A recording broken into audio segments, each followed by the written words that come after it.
Hi, Papa Dr. Tochi here.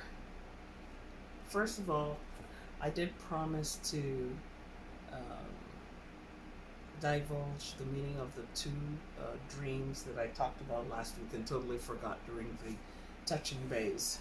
So, sorry about that. Let me take care of it right now.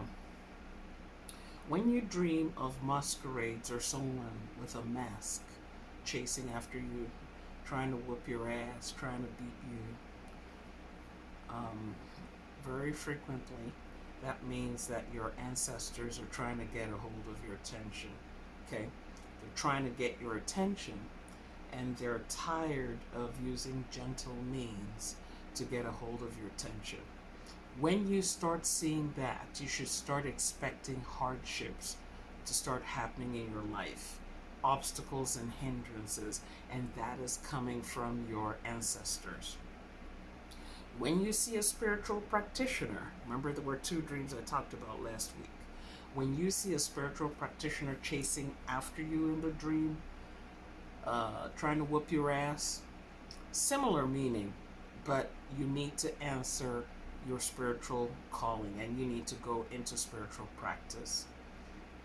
There are some times you can have a dream about a spiritual practitioner uh, attacking you and things like that, and it can be somebody using a spiritual practitioner or rituals to attack you. So there's that. Okay. But you usually find out that when it's about bringing your attention to the fact that you need to answer your spiritual calling, the dream doesn't hurt you. You're able to escape. They only chase you so far, and then you wake up.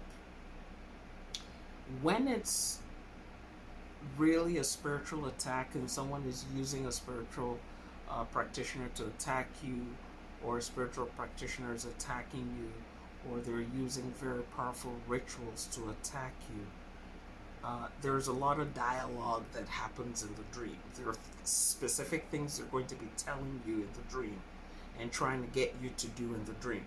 But when it's your ancestors chasing you in the form of masquerades, you find out that there isn't a lot of dialogue. When it's a spiritual practitioner chasing you in your dream, you find out there isn't a lot of dialogue. It's just you dreaming of running away. Okay, there isn't like a back and forth and back and forth.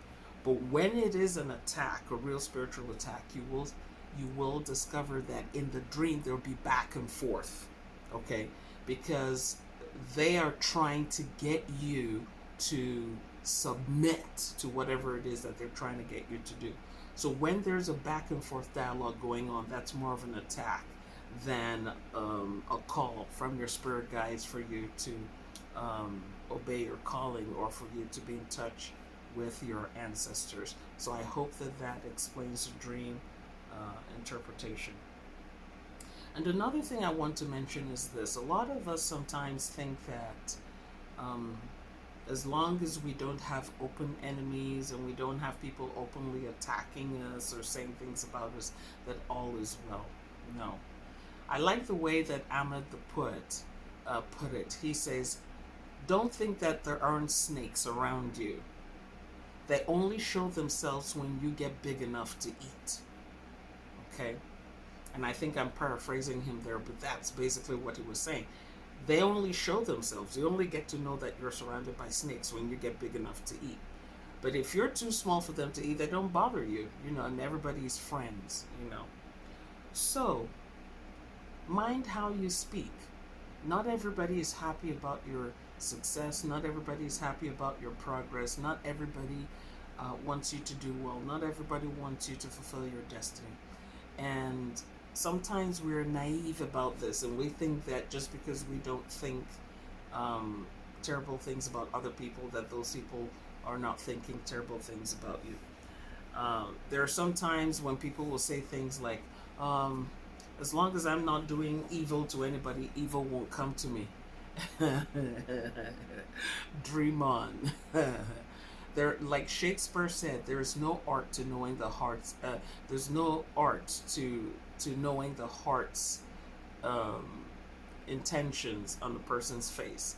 There's no way. How did he put it? The the the construction of the face doesn't tell you what's going on in the heart of the person. Okay, so be mindful of who you share your dreams and aspirations with. Be mindful of who you share your successes with. That's the way it is. I remember when I got my first doctorate, um, people on the surface um, appeared to be happy, but within the week, I was getting attacks from my co-workers, colleagues, superiors. I was getting microaggressions. I was getting being put down, slighted, all those kind of things just came out of nowhere. And at the time when I was sharing that information, I thought that people would be happy for me and with me, but that's not the case.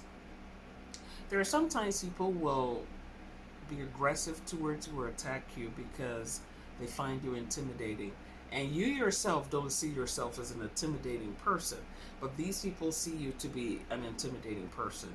So it might even be your physical size that's intimidating, your academic achievements, your social achievements, your financial achievements might be intimidating to people. And the more you're putting yourself out to make them feel comfortable, the more uncomfortable they are. So learn to leave people alone. If someone is clearly showing you by their actions, not by their words, but by their actions, that they are uncomfortable being with you, being around you, hanging out with you, learn how to leave people alone. And this was a lesson that took me so many years to learn how to do, because for so long I used to be a people pleaser. Okay, I was always like, how can I make people feel comfortable? How can I make them feel comfortable? How can I make them laugh? Because I'm a natural clown. Okay, and there was nothing I could do. There was just nothing I could do that would ever suffice. And I had to come to the realization several years later, and after a lot of emotional damage and physical damage and spiritual damage and psychological damage, I came to understand that there was nothing I could do to make these people feel comfortable. That was their issue.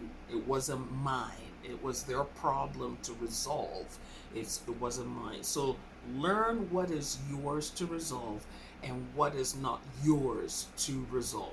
Okay, and that will help you a lot in your spiritual life and your spiritual journey. Okay. If someone doesn't accept you, leave them alone. And it doesn't matter whether they're your family, they're your friends, they're people you grew up with, or things of that nature. If someone doesn't accept you the way as you are, leave them alone. Rejection is protection. Rejection is protection. You're being protected from a whole bunch of bullshit down the road. Okay? So, I hope that this helps you today and helps you going forward. All right, and later on this week, I should have some more dreams for us to interpret. Congratulations to those who won prizes last week. I'm still going to get to you. I have not forgotten you. I've not forgotten you. I've just been a little bit busy. Okay, and then remember that next week we're going to have our monthly invocation and zakat on the 1st of the month, 1st of July. Okay. So make sure you have your cash ready, your water ready, and your invocations ready, because your spiritual crew is waiting to hear from you.